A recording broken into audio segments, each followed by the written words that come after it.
श्रीमद् भगवद गीता के पास आपके हर प्रश्न का उत्तर है।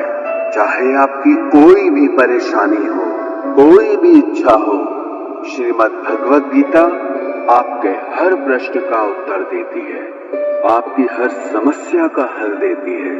चाहे वो परेशानी आपके मन की हो या धन की हो या आपके शरीर की हो या आपके रिश्तों की हो, आपको अपनी हर समस्या का उत्तर श्रीमद् भगवद गीता में जरूर मिलेगा। आज हम उसी श्रीमद् भगवद गीता के ऐसे 11 अनमोल उपदेश आपको बताएंगे जो आपकी पूरी जिंदगी बदल देंगे। बस आप इन बातों को वीडियो के अंत तक ध्यान से सुनिए। जो भी व्यक्ति इस वीडियो को अंत तक सुनेगा, उसे अपनी जिंदगी, उसे अपनी हर परेशानी का हल अवश्य मिलेगा। उसे अपनी जिंदगी में जो कुछ भी चाहिए वो उसे जरूर मिलेगा। श्रीमद् भगवद गीता का सबसे पहला उपदेश यही है कि कोई अगर आपका अपना है या कोई आपसे बड़ा है तो उसका अपने प्रति गलत व्यवहार कभी भी सहन नहीं करना चाहिए। ये गीता का उपदेश हमारी जिंदगी से भी जुड़ा है। हम भी अपने मन की अधिकतर तकलीफों को ये सोचकर जिंदगी भर सहते रहते हैं कि ये तो मेरा अपना है, ये तो मेरा बड़ा है, इसको हम कैसे कुछ कह सकते हैं। हम अगर नहीं सहेंगे, कुछ कह देंगे तो हमारे रिश्ते ही खराब हो जाएंगे, हमारे रिश्ते ही समाप्त हो जाएंगे। पर सोचने की बात यह है कि उस व्यक्ति को आप अपना कैसे मान सकते हैं जो आपकी तकलीफों की वजह हो। अपना तो वो होता है जो हमारी तकलीफों को दूर कर दे। तो गीता का ये उपदेश है कि किसी को भी अपना फायदा मत उठाने दो, किसी को भी खुद पर जुल्म मत करने दो, क्योंकि आप जितना सहेंगे लोग आपको उतना सहने के लिए और मजबूर करेंगे। गीता का पहला अध्याय जिसका नाम अर्जुन विषाद योग और दूसरा अध्याय जिसका नाम सांख्य योग है, उसके आरंभ में अर्जुन ने श्री कृष्ण के आगे अपना दुख प्रकट किया है कि हे केशव, मैं कौरवों से कैसे युद्ध कर सकता हूं, ये सब तो मेरे अपने ही हैं। मैं कैसे भीष्म पितामह और द्रोणाचार्य से युद्ध करूंगा, क्योंकि वो दोनों मेरे पूजनीय हैं। इसलिए इन गुरुजनों को मारने से तो अच्छा है मैं भिक्षा के अन्न को खाकर अपने जीवन का गुजारा करूं। और जिन कौरवों से मैं युद्ध करने जा रहा हूं, वो सब धृतराष्ट्र के पुत्र मेरे भाई ही हैं, मेरे अपने ही हैं। इन सबको मारने से अच्छा है कि मैं सन्यासी बन जाऊं। तो श्री कृष्ण ने अर्जुन से कहा कि यहां कौन अपना है और कौन पराया है। जो अधर्म करता है उसके साथ युद्ध करना तुझे मोक्ष और मुक्ति देगा। तू अपने इस मन के मोह को त्याग दे, नहीं तो सारा जग तेरी निंदा ही करेगा, तुझे डरपोक कहेगा। बात अपने पराये की नहीं है, बात धर्म और अधर्म की है, बात सही और गलत की है। अगर तू गलत को सहेगा, उसका अंत नहीं करेगा, तो गलत करने वाले को और बल मिलेगा, वो और भी गलत करेगा। इसीलिए मन के मोह को त्याग करके तू युद्ध कर। महाभारत की एक और कहानी भी है। जब अर्जुन के पुत्र अभिमन्यु की युद्ध में मृत्यु हो जाती है, तब अर्जुन बहुत दुखी होता है, रोने लगता है। वो श्री कृष्ण से कहने लगा कि मेरा पुत्र अभिमन्यु मर गया है, मैं ये दुख बिल्कुल भी सहन नहीं कर सकता, मैं भी अपने आप को समाप्त कर लूंगा। फिर भगवान श्री कृष्ण उसे आत्माओं के लोक में लेके गए, जहां अभिमन्यु आनंद से बैठा हुआ था, क्योंकि उसने क्षत्रियोचित व्यवहार किया, इसलिए उसे उत्तम पद की प्राप्ति हुई। जब अर्जुन अभिमन्यु के पास रोते रोते पहुंचा। अपने पुत्र को देखकर अर्जुन बहुत प्रसन्न हुआ। उसे गले से लगाकर कहने लगा कि हे पुत्र, तेरे बिना तो मैं जी ही नहीं सकता। मैंने तो अपने जीवन की आशा का ही त्याग कर दिया है। तो अभिमन्यु कहने लगा कि आप कौन हैं? अर्जुन बोला, मैं तेरा पिता हूं, तू मेरा पुत्र है अभिमन्यु। तो अभिमन्यु कहने लगा कि कौन पिता कौन पुत्र, मेरे हजारों जन्म हुए हैं। किसी जन्म में आप मेरे पिता बनते हैं और किसी जन्म में मैं आपका पिता बनता हूं। आत्मा का न कोई माता होता है न कोई पिता होता है। जब अर्जुन ने देखा कि मेरा पुत्र मुझे पहचान भी नहीं रहा तो उसका सारा मोह खत्म हो गया। इसलिए गीता के इस उपदेश को ठीक से समझ लो कि यहाँ कोई अपना पराया नहीं है। जो बुरे वक्त में, तकलीफ के वक्त में हमारा साथ दे, सिर्फ वही हमारा अपना है, बाकी सब पराए हैं। गीता का दूसरा उपदेश यह है कि जो चला गया है कभी उसका दुख मत करो, और जो आने वाला है उसकी बिल्कुल भी चिंता मत करो। जब महाभारत का युद्ध चल रहा था तब अर्जुन ने श्री कृष्ण से कहा कि अगर ये युद्ध हुआ तो करोड़ों लोग मारे जाएंगे। जो सैनिक और योद्धा इस युद्ध में मारे जाएंगे उनकी स्त्रियों का क्या होगा, समाज कैसे आगे बढ़ेगा। और भी बहुत सी बातें अर्जुन ने विस्तार से कही हैं। तो भगवान श्री कृष्ण ने कहा, अशोच्यानन्वशोचस्त्वम् प्रज्ञावादांश्च भाषसे गतासून अगतासूश्च नानुशोचन्ति पंडिताः। श्री कृष्ण बोले, हे अर्जुन, तू बड़ी बड़ी ज्ञानियों जैसी बातें करता है, लेकिन जो सच में ज्ञानी होता है, वो जो लोग मर चुके हैं, जा चुके हैं या एक दिन जाने वाले हैं, उनकी चिंता नहीं करता है, उनका दुख नहीं करता है। तेरे हाथ में कुछ भी नहीं है, तू चाहकर भी कुछ कंट्रोल नहीं कर सकता। जीवन और मरण ये तो प्रकृति की नियति है। इसीलिए जो ज्ञानी होता है वो किसी के मरने पर भी रोता नहीं है।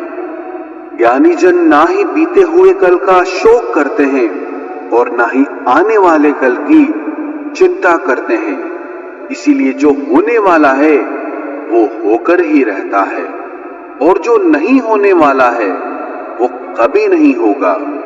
ऐसा निश्चय जिसको समझ में आ जाता है, जिसकी बुद्धि में आ जाता है, उसे कभी कोई चिंता नहीं सताती, कोई दुख नहीं सताता।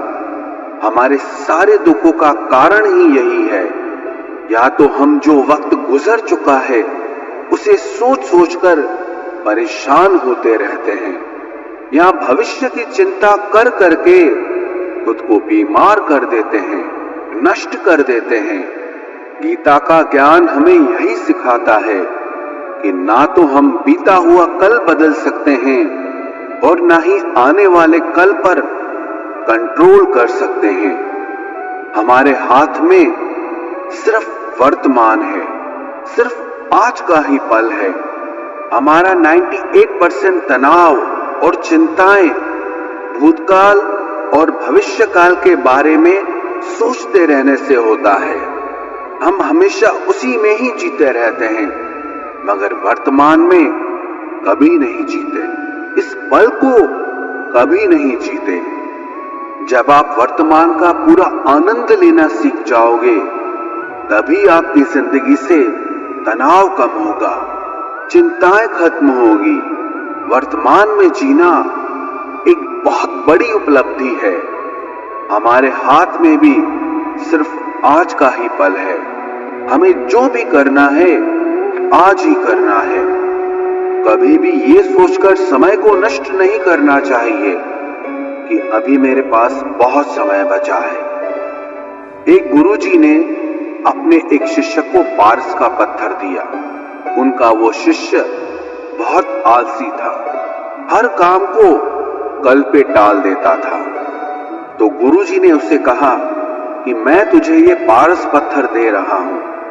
इस पारस पत्थर से जब तू लोहे को स्पर्श कराएगा तो वो लोहा स्वर्ण बन जाएगा, सोना बन जाएगा।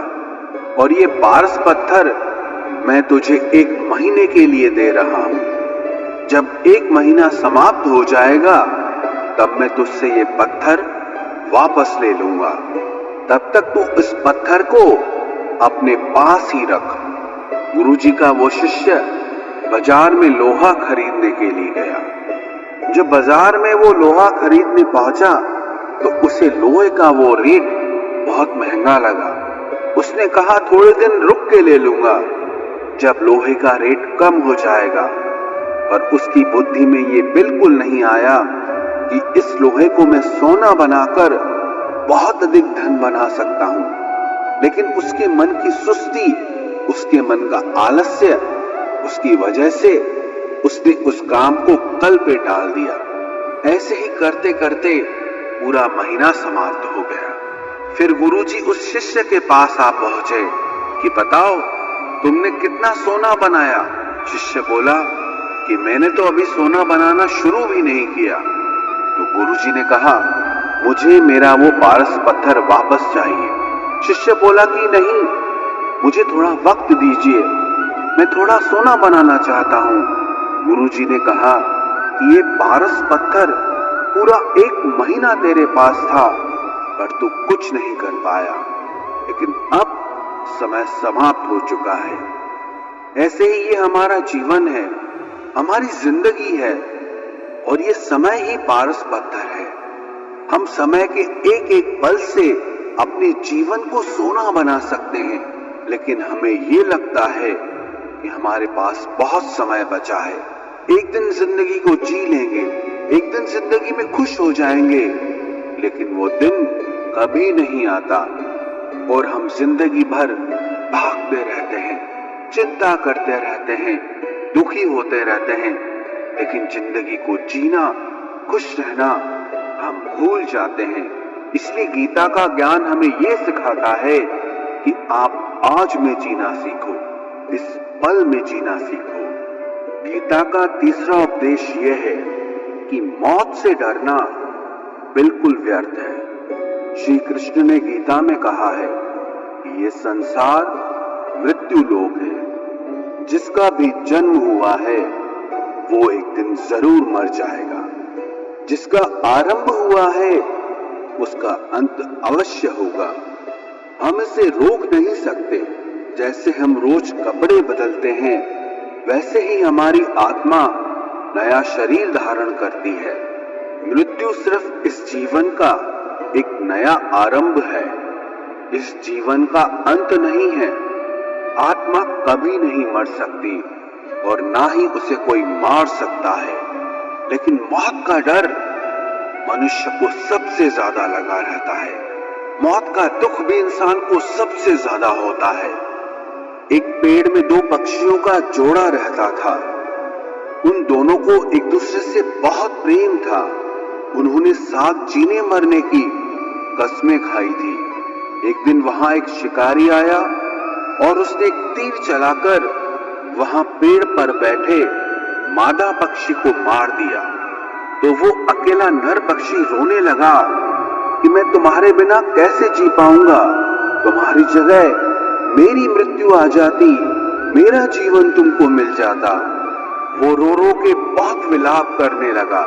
इतने में ही उस शिकारी ने दूसरा तीर चलाया और उस नर पक्षी को भी मार दिया। वास्तविकता में ये कहानी हमारी ही है।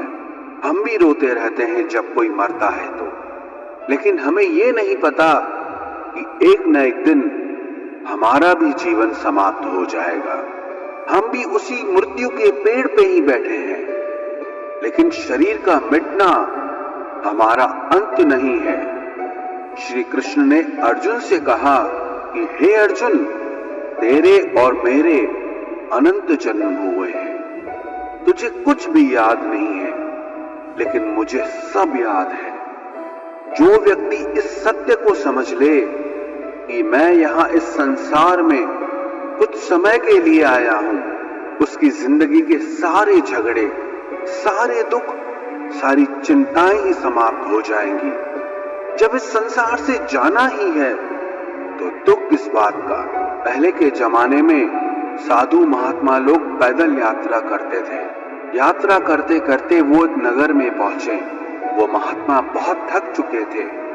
उस नगर में उन्होंने एक महल देखा और उन्होंने उस महल में जाकर विश्राम करने का सोचा और वो महल में जाकर सो गए। जब उस महल में वहां का राजा पहुंचा तो अपने पलंग पर उस महात्मा को सोता देखकर बहुत हैरान हो गया। राजा उस महात्मा से पूछने लगा कि तुम मेरे महल में कैसे घुस आए और मेरे बिस्तर पर सो रहे हो। महात्मा कहने लगा, ये तुम्हारा महल है, मुझे तो लगा ये धर्मशाला है। तो राजा ने कहा, आपको मेरा महल धर्मशाला कैसे लगा। तो महात्मा ने राजा से प्रश्न किया कि तुमसे पहले इस महल में कौन रहता था। तो वो राजा बोला कि मुझसे पहले मेरे पिता यहाँ पर रहते थे और उससे पहले मेरे दादाजी यहाँ पर रहते थे। तो महात्मा ने फिर प्रश्न किया कि क्या तुम इस महल में हमेशा रहोगे या तुम्हारे बाद कोई और रहेगा। तो राजा कहने लगा कि मेरे बाद मेरा पुत्र इस महल में रहेगा। तो महात्मा राजा से कहने लगे कि जिस जगह पर रहने वाले बार बार बदल जाते हो उसे घर कैसे कह सकते हो, वो तो धर्मशाला ही है। इसीलिए तेरे महल को धर्मशाला समझकर मैं इसमें रात बिताने के लिए आ गया। धर्मशाला जान जग को जीव सब मेहमान है, मोह किससे मत करो सब स्वप्न का सामान है। यदि हम भी इस बात को समझ लें कि हम यहाँ कुछ समय के लिए आए हैं, आनंद करने के लिए आए हैं, खुश रहने के लिए आए हैं, तो हमारे सारे दुख ही समाप्त हो जाएं। जब हम अपना मोह यहाँ जमा लेते हैं, अपना दावा यहाँ जमा लेते हैं कि ये मेरा है, इसे मैं छोड़ नहीं सकता, इसके बिना मैं जी नहीं सकता, तो हमारा जीवन दुखों से भर जाता है।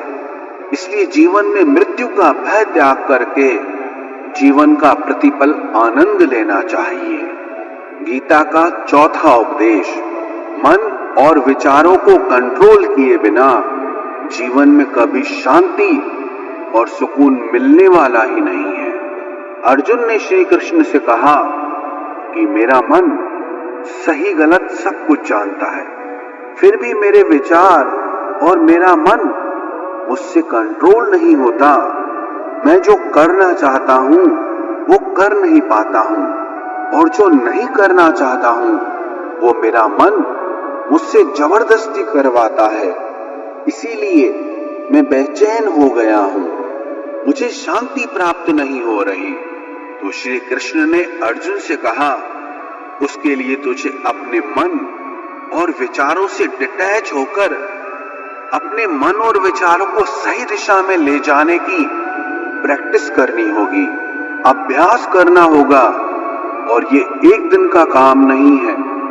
जब तक तू अपने मन और विचारों की गुलामी का त्याग नहीं करता, तब तक तुझे जीवन में कभी शांति नहीं मिलेगी। एक राजा था, वो बहुत बेचैन और परेशान रहता था। एक दिन वो अपने गुरुजी के पास गया और उनसे कहने लगा कि मेरा मन बहुत बेचैन है, मैं बहुत परेशान हूं, मैंने पूरे संसार को जीत लिया है, सब कुछ है मेरे पास, पर मैं खुश नहीं हूं, मेरे मन में सुकून नहीं है, शांति नहीं है। तो गुरुजी ने राजा से कहा कि तुम्हारे नगर में अगर कोई ऐसा व्यक्ति है जिसने सुकून को प्राप्त कर लिया है, शांति को प्राप्त कर लिया है, तुम उसका एक बार कुर्ता पहन लो तो तुम्हारे जीवन में भी शांति आ जाएगी। राजा बहुत प्रसन्न हो गया कि ये तो बहुत आसान काम है। वो अपने राजमहल में आया और राजसभा में वो सबसे कहने लगा कि आप लोगों में से जो भी शांत हो चुका हो, जिसे सुकून मिल गया हो, वो अपना कुर्ता मुझे दे दे। वो बदले में जितना भी धन मांगेगा मैं उसे दे दूंगा। सब लोग एक दूसरे का मुंह देखने लगे। पैसों का लालच आया, लेकिन सबको एक दूसरे की सच्चाई पता थी। क्योंकि किसी की जिंदगी में भी शांति और सुकून नहीं था। सब अपना सर झुकाकर वहां पर खड़े हो गए। फिर उस राजा ने पूरे नगर में ढिंढोरा पिटा दिया कि जिसे भी शांति प्राप्त हो चुकी हो, सुकून प्राप्त हो चुका हो, वो मेरे पास आकर अपना कुर्ता दे दे। वो जितना कहेगा उससे उतना ही धन दिया जाएगा। लेकिन एक भी व्यक्ति ऐसा नहीं मिला जिसे शांति प्राप्त हो चुकी हो। वास्तविकता में जब कोई मरता है तब हम कहते हैं कि वो फला व्यक्ति आज शांत हो गया। कभी किसी जिंदा इंसान के लिए नहीं सुना कि एक जीता जागता इंसान शांत हो गया है। राजा के सैनिक पूरे शहर में ढूंढते रहे। फिर उन्हें पेड़ के नीचे एक महात्मा तपस्या करता दिखा, जिसके चेहरे पे एक शांति थी, सुकून था। वो सैनिक उस महात्मा के पास आकर पूछने लगे कि क्या आपने शांति प्राप्त कर ली है, सुकून प्राप्त कर लिया है? महात्मा ने कहा, मैं पूरी तरह से शांत हूं। तो सैनिक उसे राजा के पास ले आए। राजा ने उस महात्मा से प्रश्न किया कि क्या आपको शांति और सुकून प्राप्त हो चुके हैं? वो महात्मा कहने लगे, महाराज, मैं पूरी तरह से शांत हूं। मुझे कोई चिंता नहीं, मुझे किसी चीज की लालच नहीं, मुझे कोई इच्छा नहीं है। तो राजा भी बहुत प्रसन्न हो गए कि आखिर वो व्यक्ति मिल ही गया जिसे शांति की प्राप्ति हो चुकी है, जिसे सुकून प्राप्त हो चुका है। तो राजा उस महात्मा से कहने लगे कि हे महात्मा, आप कृपया करके अपना कुर्ता मुझे दे दीजिए। बदले में आप जो मांगेंगे मैं आपको दे दूंगा। वो महात्मा कहने लगे कि महाराज, सुकून और शांति तो मुझे मिल चुके हैं, लेकिन क्या करूं, मेरे पास कुर्ता ही नहीं है पहनने के लिए जो मैं आपको दे सकूं। जब राजा ने उस महात्मा की ये बात सुनी कि इस महात्मा के पास कुर्ता भी नहीं है पहनने के लिए, उसके बाद भी ये महात्मा एकदम शांत है, इसके जीवन में सुकून है। मैं सारी जिंदगी धन को जोड़ने में लगा रहा, दुनिया जीतने में लगा रहा, लेकिन मुझे शांति नहीं मिली, सुकून नहीं मिला। क्योंकि शांति और सुकून बाहर की चीज नहीं है, अपने भीतर की चीज है। इसीलिए जब तक कोई व्यक्ति अपने मन और विचारों को कंट्रोल नहीं करता, तब तक उसके जीवन में सुकून और शांति नहीं आती। और गीता का उपदेश हमें यही सिखाता है कि जीवन में शांति चाहिए तो मन को शांत करना सीखो। गीता का 5वां उपदेश ये है कि वासना, क्रोध और लालच सर्वनाश का कारण है, नरक का द्वार है। जिस भी मनुष्य में ये 3 अवगुण होते हैं, वो हमेशा दूसरों को दुख पहुंचाकर अपने ही सुख और स्वार्थ की पूर्ति करता रहता है। किसी भी चीज की हद से ज्यादा वासना करना और क्रोधी स्वभाव होना और मन में लालच होना उसके जीवन के सुख को समाप्त कर देते हैं, उसके सारे रिश्तों में जहर भर देते हैं। इन्हें नरक का द्वार इसीलिए कहा गया है क्योंकि जिस इंसान में अत्यधिक क्रोध है, लालच है, वासना है, उसका पूरा जीवन जहर से भर जाता है। उसको मरने के बाद नहीं, जीते जी यहीं पर नरक का दर्शन होता है। गीता का 6वां उपदेश यह है कि सब भगवान एक ही हैं, कोई छोटा बड़ा नहीं है। सब एक परब्रह्म परमात्मा के अलग अलग रूप और नाम है। श्री कृष्ण ने गीता के 10वें अध्याय विभूति योग में बताया है कि जितने भी जगत के देवी देवता हैं, वो सब मेरी ही विभूति है। मैं ही शिव हूं, मैं ही इंद्र हूं, मैं ही यक्षराज कुबेर भी हूं, मैं ही अग्निदेव हूं, देवताओं के गुरु बृहस्पति भी मैं हूं, समुद्र भी मैं ही हूं, अक्षरों में ओम भी मैं ही हूं, काल का महाकाल भी मैं ही हूं, सारे जगत का नाश, उत्पत्ति और पालन करने वाला भी मैं ही हूं। श्री कृष्ण ने अर्जुन से कहा कि मेरी विभूतियों का कोई अंत नहीं है, इसलिए सब भगवान, सब नाम, सब देवता मेरे ही रूप है। इसीलिए तो किसी भी देव या ईश्वर में कभी भेद बुद्धि मत करना, कभी किसी को छोटा बड़ा मत समझना। और गीता का उपदेश हमें ये सिखाता है, कभी भी किसी दूसरे के इष्ट को छोटा नहीं समझना चाहिए या इस बात पर झगड़े फसाद नहीं करने चाहिए कि कौन बड़ा है और कौन छोटा है। गीता का 7वां उपदेश ये है, सुख की इच्छा ही आखिर में हमारे दुखों का कारण बनती है। श्री कृष्ण ने अर्जुन से कहा कि मनुष्य जितना सुखों की लालसा और इच्छा करता है, उतना ही उसकी इंद्रियां सुख भोग में आसक्त हो जाती है, उतना ही इंसान का मन संसार के सुख और आकर्षण का गुलाम बन जाता है। और जितना सुख के पीछे भागेगा, उतना ही उसे दुख के अनुभव से भी गुजरना पड़ेगा, क्योंकि ये संसार का नियम ही है। जो चीजें शुरू में मन को बहुत आकर्षित करती हैं, बाद में बहुत दुख देती हैं, और जो चीजें शुरू में मुश्किल लगती हैं, कठिन लगती हैं, बाद में हमें बहुत काम आती हैं। गीता का 8वां उपदेश यह है, जो भी मनुष्य दुनिया के सारे सहारे छोड़कर सिर्फ भगवान को ही अपना सहारा मान लेता है, उसकी हर जरूरत वो ईश्वर पूरी करता है। उसकी हर प्रकार से रक्षा वो परमात्मा ही करता है। अनन्याश्चिन्तयो माम ये जना पर्युपासते तेषां नित्याभियुक्तानां योगक्षेमं वहाम्यहम्। जो भी व्यक्ति मुझे ही अपना सहारा मानता है, उसका योगक्षेम मैं वहन करता हूं। योगक्षेमं वहाम्यहम् अर्थात जो चीज नहीं मिली है उसकी प्राप्ति कराना, उसका नाम योग है। और जो चीज जीवन में मिली हुई है उसकी रक्षा करना, उसका नाम क्षेम है। तो श्री कृष्ण कहते हैं, जो मुझ पे डिपेंड हो जाते हैं, उनको जो चाहिए वो मैं जरूर देता हूं और उनकी हर प्रकार से मैं रक्षा भी करता हूं। गीता का 9वां उपदेश यह है कि इस संसार में हमारा कुछ भी नहीं है। गीता सार में आपने कई बार सुना होगा कि तुम्हारा क्या गया जो तुम रोते हो, तुम क्या लाए थे जो तुमने खो दिया, तुमने क्या पैदा किया जो नष्ट हो गया, तुमने जो लिया यहीं से लिया, जो कुछ भी दिया यहीं पर दिया। जो आज तुम्हारा है कल किसी और का होगा, क्योंकि परिवर्तन इस संसार का नियम है।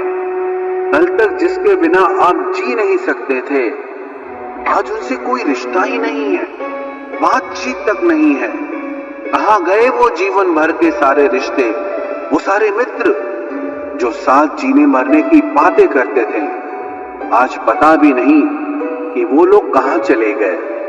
ये संसार परिवर्तनशील है, सब लोग यहां बदल जाते हैं, हर रिश्ता बदल जाता है। और तो और ये हमारा शरीर भी हर दिन बदल रहा है। बचपन से जवानी, जवानी से बुढ़ापा, और एक दिन ये शरीर हमारा साथ छोड़ देता है। तो किसके लिए रोना और किसकी चिंता करना? हम सारी जिंदगी चीजों को, रिश्तों को, जिंदगी को बनाने में, सजाने में, संवारने में लगे रहते हैं, लेकिन एक दिन सब कुछ बिगड़ जाता है।